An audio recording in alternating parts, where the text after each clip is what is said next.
नेता प्रतिपक्ष विधानसभा श्री अखिलेश यादव जी को उनके उद्बोधन के लिए आमंत्रित करता हूं।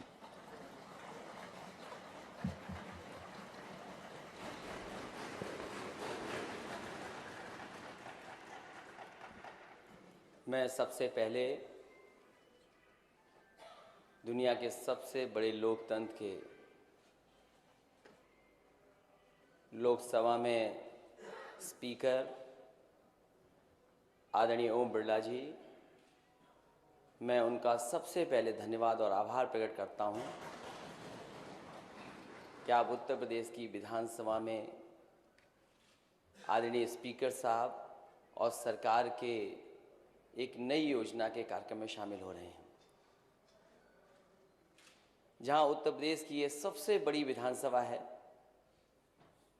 हमारे माननीय सदस्य चुन करके आए हैं इस सदन में, जहां हम सब बैठे हैं।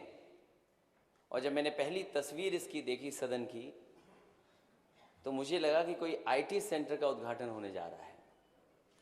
मैं इस विधानसभा को आईटी से ई विधान बनाने के लिए अपने अध्यक्ष जी का बहुत बहुत धन्यवाद और आभार प्रकट करूंगा, और सरकार ने जो सहयोग किया है उसके लिए बधाई देना चाहता हूं।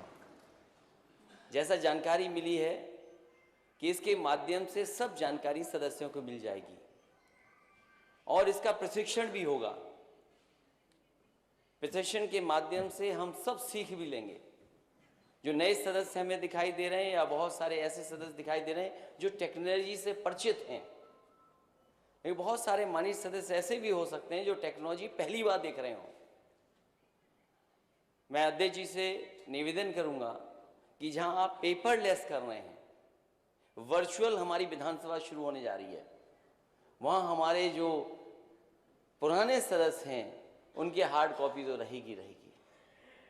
और जहां तक ट्रेनिंग की बात है, क्योंकि अब सभी सदस्यों को एक साथ ट्रेनिंग मिलेगी, मैं अध्यक्ष जी से निवेदन करूंगा कि मैं और मुख्यमंत्री जी की अलग कराइए ट्रेनिंग।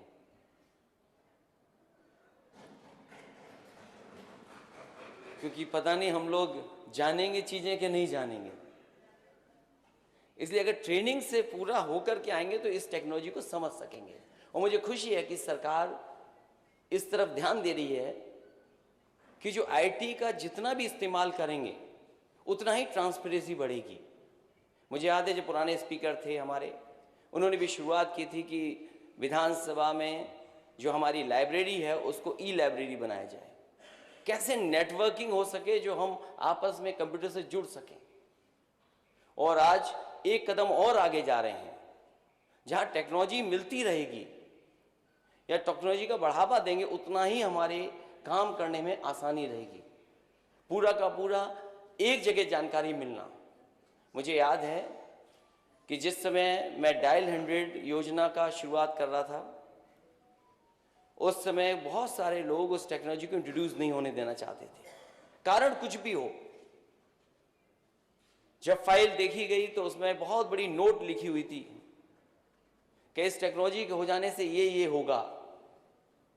लेकिन मुझे अच्छी तरह याद है कि जो जो चीजें लिखी गई थी उन चीजों को जवाब देते हुए और डायल 100 को इंट्रोड्यूस किया गया। और मुझे खुशी है इस बात की कि देश में सबसे बेहतरीन रिस्पांस सिस्टम आज अगर किसी के पास है तो उत्तर प्रदेश के पास है। वहीं हेल्थ के सेक्टर में भी हेल्थ इंफॉर्मेशन शुरू किया गया था कि सीएससी में डॉक्टर अगर देख रहे हैं और देखने के साथ साथ उसको दवा क्या दी जा रही है। कई बार ऐसा होता था कि मरीज आए और डॉक्टर बैठे हैं, क्योंकि मरीज तब तक नहीं जाता जब तक उसको दवा नहीं मिल जाए। एक बार जब सरकार में थे तो मुझे जानकारी मिली कि मरीज बीमारी तो दिखा रहा है दूसरी और दवाई मिल रही है दूसरी। उस समय हेल्थ इंफॉर्मेशन जो सिस्टम लगा था उसके माध्यम से पता लग पा रहा था कि आखिरकार वहां सीएससी में हो क्या रहा है। इसी तरह जितनी भी टेक्नोलॉजी का इस्तेमाल होगा, मैं समझता हूं ट्रांसपेरेंसी, अकाउंटेबिलिटी, और जब हम लोग इस्तेमाल करेंगे तो शायद करप्शन भी कहीं ना कहीं हम दूर कर सकेंगे। मुझे याद है एग्रीकल्चर डिपार्टमेंट में जिस समय डीबीटी सिस्टम को लागू किया जा रहा था, एजुकेशन विभाग बहुत ज़्यादा तैयार नहीं था, समाजवादी सरकार में पहली बार 1 करोड़ का डेटा तैयार किया गया था फार्मर्स का, और उसके इंट्रोड्यूस होने के बाद आज शायद उत्तर प्रदेश वो बड़ा प्रदेश होगा जिसमें सबसे ज्यादा किसानों को डीबीटी सिस्टम के माध्यम से, जो दिल्ली की सरकार योजना चला रही है, उसके माध्यम से सीधा सीधा लाभ पहुंच रहा है। इसलिए मैं अध्यक्ष जी को बधाई दूंगा, सरकार के मुख्यमंत्री जी को बधाई दूंगा कि आपने टेक्नोलॉजी को इंट्रोड्यूस किया है। इसी तरह और टेक्नोलॉजी का इस्तेमाल होगा तो कहीं ना कहीं चीज़ें और आसान होंगी, इंफॉर्मेशन और पहुंचेगी, लोगों तक पहुंचेगी, क्योंकि आज जो दुनिया है वो इसी टेक्नोलॉजी के सहारे चल रही है, और टेक्नोलॉजी जितनी इंट्रोड्यूस होगी उतना ही जनता को लाभ मिलेगा। इसलिए इस मौके पर मैं देश के स्पीकर आदरणीय ओम बिरला जी का बहुत बहुत धन्यवाद देता हूं, हमारी विधानसभा के स्पीकर जिन्होंने लगातार प्रयास कर करके, मेहनत करके और कम समय में ये लागू करने का काम किया, उनको बहुत बहुत बधाई। मुख्यमंत्री जी उनको बधाई, और जितने भी अधिकारी कर्मचारी इसमें शामिल रहे हैं, जिनकी वजह से आज हम देख सकते हैं और देश में कह सकते हैं कि हमारी विधानसभा ई विधान हो गई है, ई विधानसभा है, मैं उनको भी बहुत बहुत बधाई देता हूँ। धन्यवाद माननीय अखिलेश यादव जी।